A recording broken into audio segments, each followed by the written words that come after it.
નમસ્કાર દર્શક મિત્રો, આપ જોઈ રહ્યા છો સૌરાષ્ટ્ર ધારા ન્યૂઝ। હવે જોઈએ અગત્યના સમાચાર। બગસરા એસટી બસ સ્ટેશન ખાતે અવનવા વૃક્ષોનું વૃક્ષારોપણ કરાયું। વૃક્ષ વાવો વરસાદ લાવોના સૂત્રને સાર્થક કરતા જોવા મળ્યા ડેપો મેનેજર સહિત કર્મચારીઓની ઉપસ્થિતિમાં વૃક્ષારોપણ કરાયું। અમરેલીના બગસરા એસટી બસ સ્ટેશન ખાતે શુભ યાત્રા સ્વચ્છ યાત્રા સ્વચ્છતા હી સેવા સ્વચ્છતા હી સંસ્કાર અભિયાન અંતર્ગત વૃક્ષારોપણ કરવામાં આવ્યું। ગ્લોબલ વોર્મિંગના ઘટાડાના આશય સાથે અવનવા વૃક્ષોનું વૃક્ષારોપણ કરવામાં આવ્યું। Bagasara ST depot manager NN Gadhvi madam સહિત એસટીના કર્મચારીઓની ઉપસ્થિતિમાં અવનવા વૃક્ષોનું વૃક્ષારોપણ કરવામાં આવ્યું, જેમાં અલગ અલગ જગ્યાએ 25 ઉપરાંત વૃક્ષોનું વાવેતર કરવામાં આવ્યું। આ તકે ડેપો મેનેજર ગઢવી મેડમ સહિત એસટી સ્ટાફ સહિત મહાનુભાવો ઉપસ્થિત રહી અવનવા વૃક્ષોનું વૃક્ષારોપણ કરવામાં આવ્યું।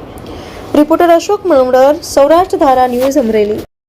શુભ યાત્રા સ્વચ્છ યાત્રા અંતર્ગત સ્વચ્છતા હી સેવા સ્વચ્છતા હી સંસ્કાર ના કેમ્પેનના ભાગરૂપે હવે બગસરા ડેપો ખાતે વૃક્ષારોપણનો કાર્યક્રમ કરેલો છે।